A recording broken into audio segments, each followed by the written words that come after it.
Mumbai, July 2018. The dull beats echoed through the narrow lanes of Worli as fireworks painted the sky in brilliant colors.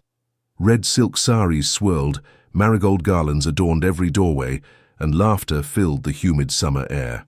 A perfect wedding night, or so everyone believed. 12 hours later, a luxury hotel room in South Mumbai became a crime scene that would haunt investigators forever. The groom had vanished. The bride lay motionless, her dreams shattered along with her life. What could transform a celebration of love into an act of unspeakable violence? What dark secret would turn a night of joy into a nightmare of unimaginable horror? Welcome to True Crime Journal HQ. Thanks to all our viewers and subscribers for your support. Stay with us for daily update on the most shocking true crime stories. Don't forget to subscribe. 29-year-old Arjun Deshmukh owned a small electronics repair shop in Dadar, the kind of business that kept food on the table but never made headlines. Every evening he returned to his cramped two-bedroom flat, where his mother, Sunita, would greet him with the same question. "Beta, when will you give me a daughter-in-law?" The pressure had been mounting for years. Family gatherings became interrogation sessions. Relatives whispered about his unmarried status, questioning his commitment to family traditions. His younger cousin had already blessed the family with 2 grandchildren, making Arjun's bachelor life feel like a personal failure. "Arjun, you're 29 now," his father would remind him over morning tea. "In our family, men marry by 25. What are people saying?" This constant scrutiny drove Arjun to Kamala Aunty, a respected matchmaker in Worli, who had successfully arranged over 300 marriages. Her small office, filled with photo albums and horoscope charts, represented hope for desperate families seeking perfect matches. "Don't worry, Beta," Kamala Aunty assured him during their first meeting. "I have the perfect girl for you." Enter Priya Sinha, 26 years old, a fashion designer working for a boutique in Bandra. Her portfolio showcased elegant designs that caught attention in Mumbai's competitive fashion scene. She lived in a modest apartment with her parents, who had raised her with love, protection, and one carefully guarded secret. Priya possessed the qualities every Maharashtrian family desired: fair complexion, soft-spoken nature, excellent cooking skills, and a respectable job. Her educational credentials impressed Arjun's family: a commerce degree from Mumbai University and a diploma in fashion design from NIFT. During their first meeting at a coffee shop in Kolaba, Arjun found himself mesmerized. Priya spoke eloquently about her work, her dreams of opening her own boutique, and her respect for family values. She wore a simple salwar kameez, her hair braided traditionally, embodying everything his mother had described as the ideal bahu. Their conversations flowed effortlessly. They discussed movies, shared jokes, and discovered common interests. Arjun appreciated her intelligence, while Priya admired his dedication to his family business. Within 3 weeks, both families agreed to the alliance. "She's perfect," Sunita declared after meeting Priya. "Cultured, beautiful, and from a good family. What more can we ask for?" The engagement ceremony took place at a community hall in Worli, attended by over 200 guests. Priya looked radiant in a pink silk sari, accepting the gold bangles and necklace that symbolized her acceptance into the Deshmukh family. Arjun beamed with pride as elders blessed their union. Neither family questioned the match. Both sets of parents had done their due diligence, checking educational certificates, family background, and financial stability. Everything appeared transparent and honest. Yet beneath this perfect facade, Priya carried a burden that had shaped her entire existence. Born intersex with male genitalia but raised as a girl, she had lived every day knowing this truth could destroy her life. Her parents, terrified of social rejection, had never shared this information with anyone. These stories show how cultural pressures can destroy lives. If you think more people need to hear them, subscribe now, because staying silent allows tragedies like this to keep happening. If you won't subscribe, tell us why in the comments, we dare you. Have you ever felt family pressure to marry? What lengths would you go to find acceptance? July 15th, 2018. The Deshmukh residence transformed into a carnival of colors and celebration. Marigold garlands cascaded from every balcony, while rangoli patterns decorated the entrance in intricate geometric designs. The aroma of freshly prepared modak and puran poli filled the air as neighborhood women gathered to help with final preparations. Priya arrived at the mandap looking ethereal in a traditional red paithani sari, its golden zari work catching the morning sunlight. Her hands, adorned with intricate mehendi patterns, trembled slightly as she approached the sacred fire. Only she knew the reason behind that tremor: fear, not excitement. The pandit began chanting Sanskrit verses, while relatives showered the couple with rose petals and rice grains. Arjun, dressed in a cream silk kurta and matching dhoti, couldn't stop smiling. His dream of a perfect wife was materializing before hundreds of witnesses. Sayat Fair, the pandit announced, signaling the 7 sacred vows around the fire. As they circled the flames, Priya whispered prayers not just for marital happiness, but for courage to reveal her truth. Each step felt heavier than the last. The first vow promised nourishment and care. The second pledged strength and energy. The third vowed prosperity and wealth. With every promise, guilt consumed her thoughts. Will he still accept me? She wondered, watching Arjun's joyful face through her veil. The Mangal Sutra ceremony arrived, the moment that would legally bind them as husband and wife. Arjun's mother, Sunita, dabbed tears of happiness as her son tied the sacred necklace around Priya's neck. The black beads represented protection from evil, but Priya felt exposed and vulnerable. Photography sessions captured their staged happiness. Professional cameras clicked endlessly, preserving moments that would soon become evidence of a marriage that lasted mere hours. In every photo, Arjun beamed with pride while Priya's smile appeared forced to those who looked carefully. The reception feast showcased Maharashtra's finest cuisine. Guests devoured plates of belpuri, vadapav and misalpav while discussing the couple's bright future. Elders blessed them with long life and many children, unaware of the biological impossibility of their wishes. "Such a lovely couple," guests remarked. "They look so happy together." During the evening celebrations, a traditional dance performance entertained hundreds of attendees. Dole players energized the crowd while women performed Lavani dances. Fireworks exploded overhead, painting the sky in brilliant hues of gold and red. But amid the festivities, Priya found quiet moments of panic. In the bridal room, surrounded by giggling cousins and aunties, she stared at her reflection in the mirror. The heavy jewelry, elaborate makeup, and ceremonial attire couldn't hide the truth underneath. "Priya Beta, you look nervous," observed her mother-in-law. "It's natural. Marriage is a big step." If only she knew the real reason behind Priya's anxiety. As night approached, relatives began departing with boxes of sweets and blessed prasad. The couple prepared to leave for their honeymoon suite, where intimacy would inevitably reveal everything Priya had hidden for 26 years. But as the mehendi dried and the Mangal Sutra was tied, a secret waited in the shadows that would shatter everything. We tell the stories others are too afraid to touch. Miss one, and you'll never hear the real truth. Subscribe now before the next one drops, because the next case might be even darker. The Taj Mahal Palace Hotel stood majestically against Mumbai's skyline as the newlyweds arrived in a decorated white ambassador car. Bellboys rushed to collect their luggage, while the concierge greeted them with warm towels and welcome drinks.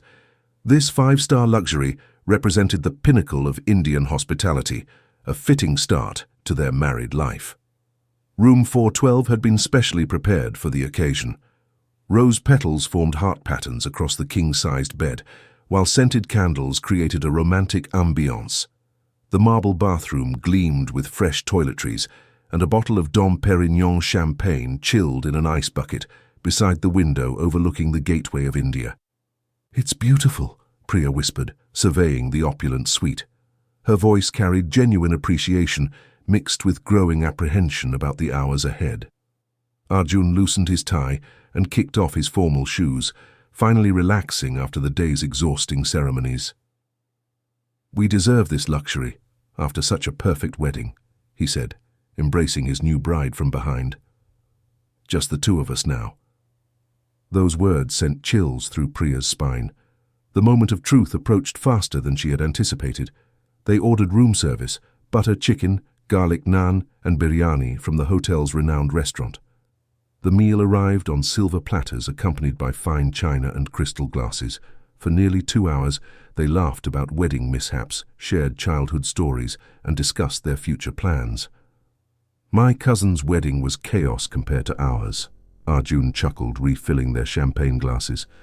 "Everything went perfectly today." Priya forced another smile while internally screaming. How could she explain 26 years of carefully constructed identity? How could she make him understand that her parents' protective love had created this deception? The television played soft Bollywood melodies as they finished dinner. Mumbai's city lights twinkled beyond their window like scattered diamonds. The romantic atmosphere that hotel staff had carefully crafted would soon witness unspeakable horror. Around 10 p.m., Arjun suggested they prepare for bed. Priya excused herself to the bathroom, claiming she needed time to remove her heavy jewelry and wedding makeup. In reality, she stared at her reflection while gathering courage for the most difficult conversation of her life. "How do I tell him?" she whispered to her mirror image. "Will he understand? Will he still love me?" Meanwhile, Arjun arranged the rose petals and adjusted the lighting, creating what he believed would be the perfect setting for their first night together as husband and wife. His expectations of intimacy grew with each passing minute. Every time you skip subscribing, you risk staying blind to the warning signs you might need one day. This story could save a life, maybe even yours. What would you do if you discovered your life partner had hidden something this significant? 11:47 p.m. The champagne had taken effect, and Arjun's anticipation reached its peak as he dimmed the lights further. Priya emerged from the bathroom wearing a silk nightgown, her hands visibly shaking. She had rehearsed this conversation 1,000 times in her mind, but words failed her now. "Come here, my beautiful wife," Arjun whispered, extending his hand toward her. Priya approached the bed slowly, each step feeling like a walk to her execution. As Arjun began to embrace her, she gently pushed him away. "Arjun, we need to talk first," she said, her voice barely audible. "Talk? Right now?" he laughed, misinterpreting her hesitation as wedding night nervousness. "Don't be shy, Priya. We're married now." "Please just listen to me," she pleaded, tears forming in her eyes. "There's something about me that you don't know. Something my family and I should have told you before the wedding." Arjun's expression shifted from romantic eagerness to confusion. "What are you talking about? What secret could be so important right now?" Priya took a deep breath and revealed her truth in broken sentences. She explained her intersex condition, how her parents had raised her as a girl to protect her from society's cruelty, and why they had hidden this reality from potential suitors. "I was born different, Arjun. My body, it's not what you expect. I have male genitalia, but I've lived as a woman my entire life.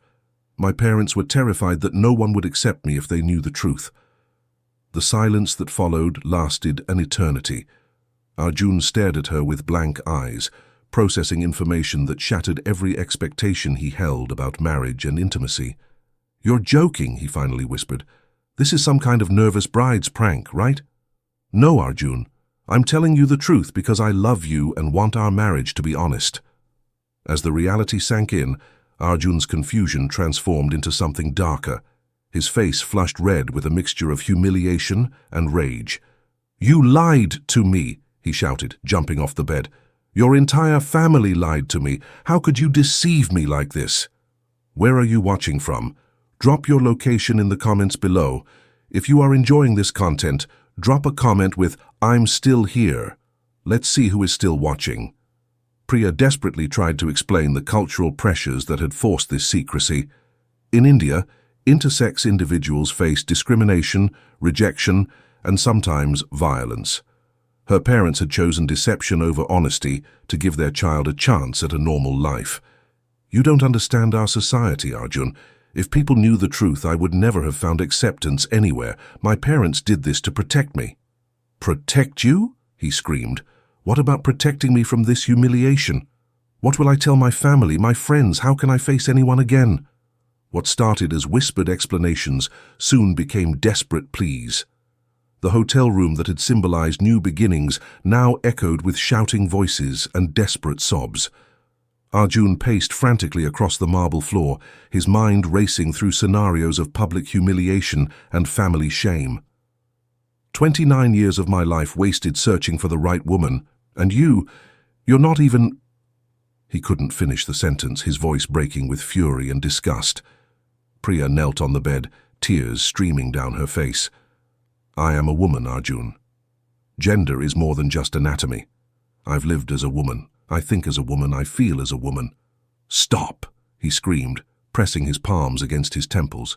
Just stop talking. Every word you say makes this worse.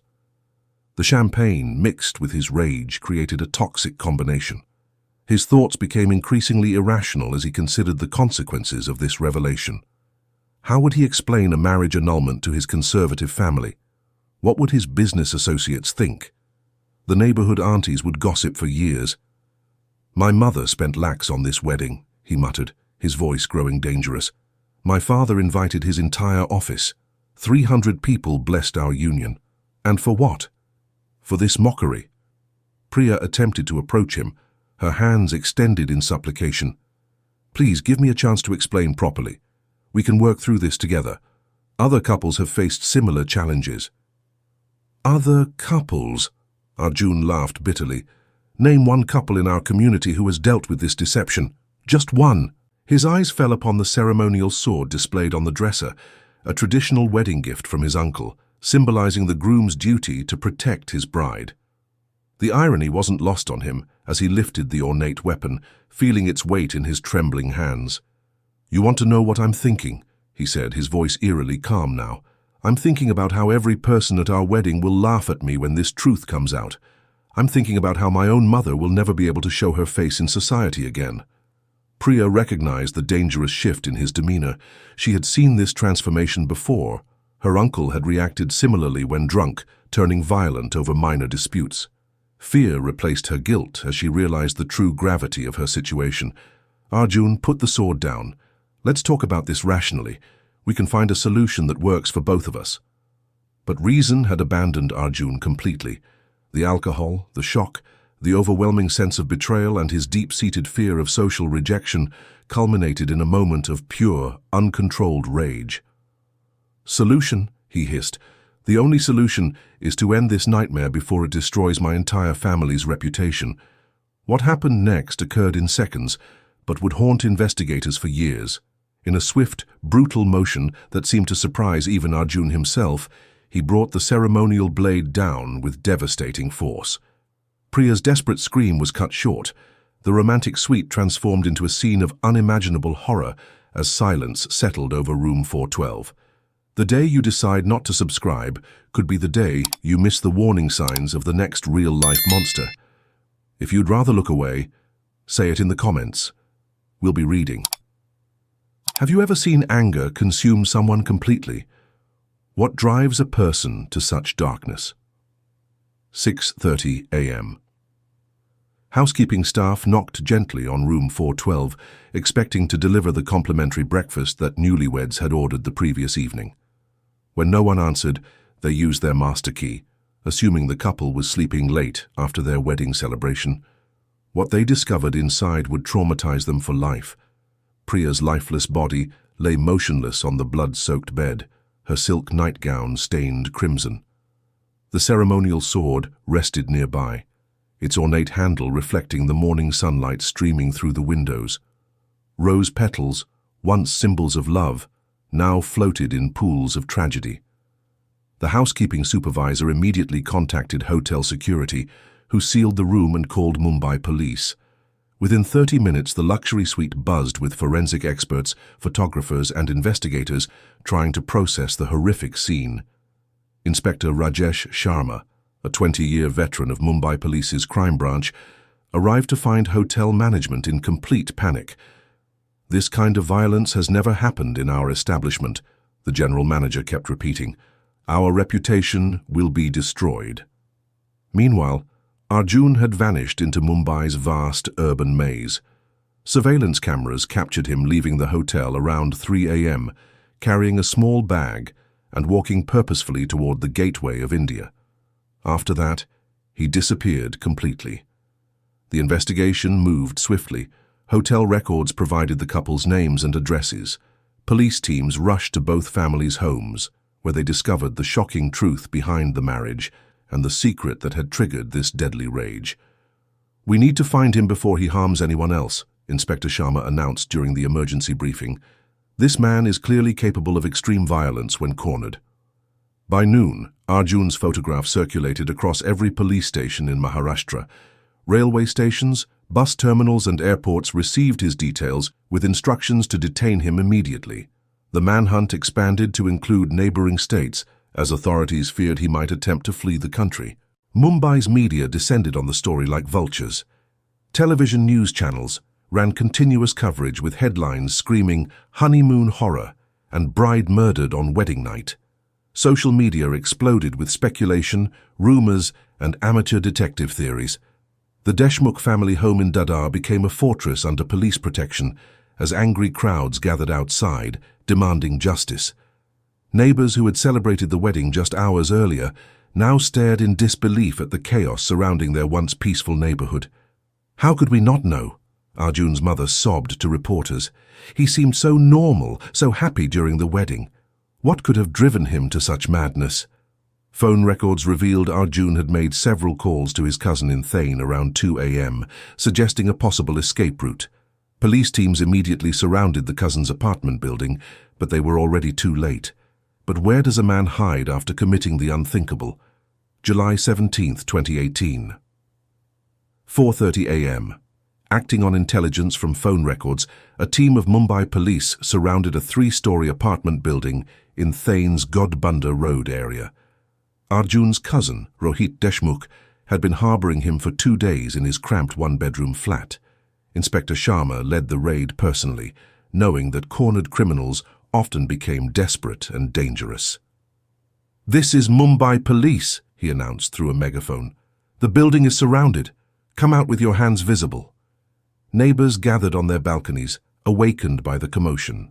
Police officers positioned themselves at every exit, while negotiators attempted to establish contact with the fugitive. After 3 hours of tense standoff, Arjun emerged voluntarily from the building. He appeared disheveled, unshaven, and surprisingly calm for a man who had committed murder just 60 hours earlier. No resistance, no dramatic chase scene, just quiet surrender. "Are you Arjun Deshmukh?" Inspector Sharma asked as handcuffs clicked into place. "Yes," he replied flatly, showing no emotion. During transport to the police station, reporters surrounded the police van, shouting questions through the windows. Arjun stared straight ahead, his expression completely blank, as camera flashes illuminated his face. The interrogation began immediately. What stunned investigators wasn't Arjun's confession. They expected that given the overwhelming evidence, but his complete lack of remorse or regret. "She lied to me," he stated matter-of-factly when asked about his motivation. "I had no choice." Inspector Sharma leaned forward. "You had no choice but to murder your wife? She deceived me and my entire family. What was I supposed to do? Live with that humiliation for the rest of my life?" His words were recorded and later released to the media, sparking immediate public outrage across India. Social media platforms exploded with condemnation of his twisted justification. "This man believes deception justifies murder," wrote one prominent women's rights activist. "His attitude represents everything wrong with our society's treatment of gender identity and women." Legal experts called his statement a clear admission of guilt, while highlighting the dangerous mindset that treated perceived dishonesty as grounds for violence.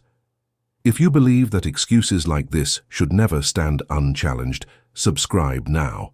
And if you think these cases don't deserve the light of day, explain yourself below. We'll make sure your comment is seen. The Arjun Deshmukh case ignited a nationwide conversation that India had been avoiding for decades. News channels, newspapers, and social media platforms buzzed with debates about gender identity, intersex rights, and the deadly consequences of societal prejudice.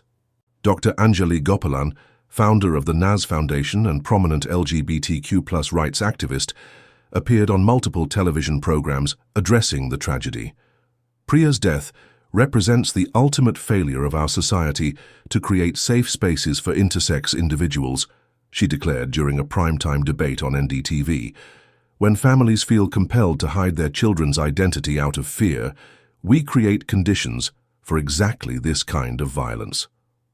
The Supreme Court had recognized transgender rights in 2014, but intersex individuals remained largely invisible in public discourse. Medical experts estimated that 1 in every 2,000 children in India is born intersex, yet most families still treat it as a shameful secret requiring deception rather than acceptance. The problem isn't Priya's intersex condition, explained Dr. Satyanarayan Mohanty, a leading endocrinologist at AIIMS Delhi. The problem is a society that forces families to choose between honesty and social survival. Legal advocates called for stronger protections for intersex individuals and mandatory counseling programs for families dealing with gender variance. Several NGOs organized awareness campaigns explaining that intersex conditions are natural biological variations, not disorders requiring shame or secrecy. Where are you watching from? Drop your location in the comments below. If you are enjoying this content, share it with your loved ones to protect them from the same tragedy. The case also highlighted how cultural shame creates dangerous situations. When families prioritize social acceptance over honest communication, they inadvertently set up scenarios for betrayal, shock, and potential violence. Traditional matchmaking systems, while culturally important, often emphasize superficial compatibility while ignoring deeper conversations about identity, expectations, and acceptance. Marriage becomes a transaction based on appearances rather than genuine understanding between partners. What does this tragedy teach us about acceptance in our society? Priya Sinha's life was cut short, but her story refuses to fade into silence. In every discussion, debate, and awareness drive that followed, her name became a call to confront the deep prejudices still rooted in society. She was more than the tragedy that ended her life. She was a talented designer, a devoted daughter, and a person who deserved acceptance without conditions. Her case forced communities, lawmakers, and families to confront uncomfortable truths. It exposed how silence and secrecy can be as dangerous as violence itself. It showed that dignity and understanding must replace judgment if we are to protect lives like hers. Priya's legacy is a reminder that true justice is not only found in courtrooms, it's found in the courage to change how we think, speak, and treat one another. The question now is whether we, as a society, will rise to that challenge. What will you do to create a more accepting world? Share your thoughts below. If you watched this far and still haven't subscribed, ask yourself, why? You've just witnessed a story that deserves to be remembered. Don't be the reason it's forgotten.